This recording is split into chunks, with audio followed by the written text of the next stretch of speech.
Arkadaşlar bugün size nefis bir Rus salatası hazırlayacağım. Çünkü annem bana sır verdi. Biliyor musunuz arkadaşlar?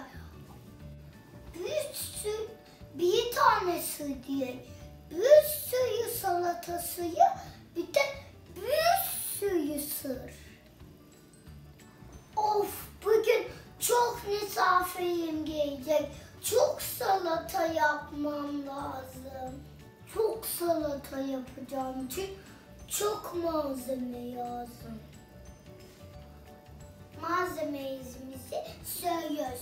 Yeşil soğan, bezelye, 4 salata, 3 havuç, 3 patates, yumurtadan 2, turşu, mayonez, benim sütüm. Benim sütüme salatayı koymayacağız. Çünkü yoğurduğum zaman ben içeceğim.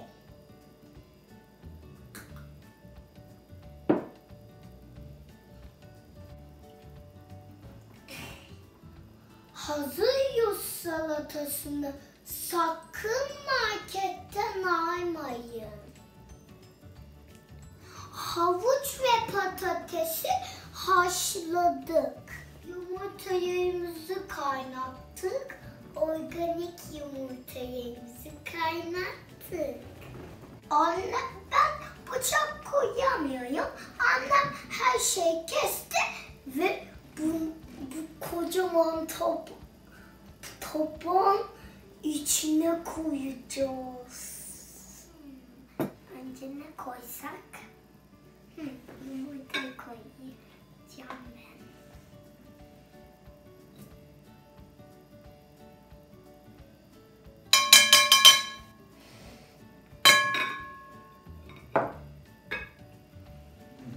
Şimdi bunu koyacağım.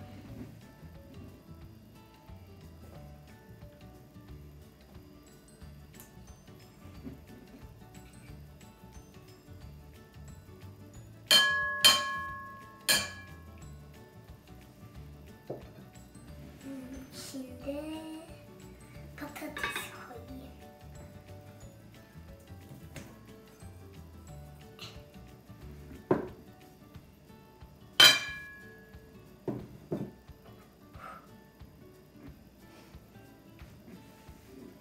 Şimdi turşuyu koyacağız.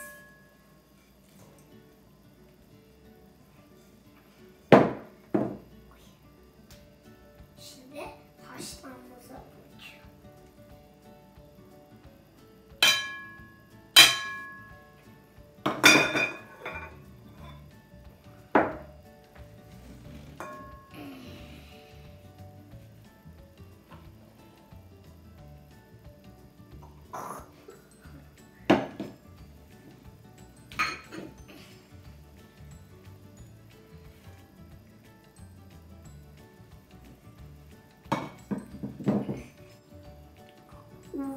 Kocaman oldu.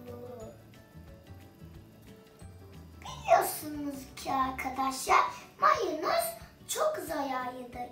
Ama Rus salatası için bana çok güzel.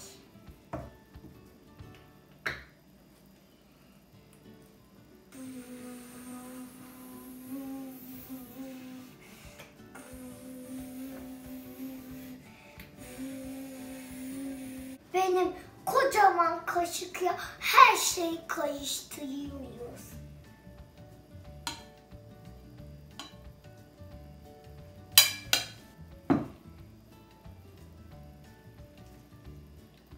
İki kaşıkla karıştırmak tabii ki de daha güzel oluyor.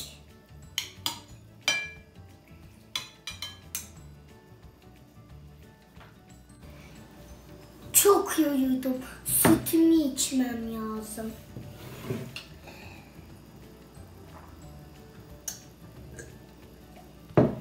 Ay, çok güzel geldi.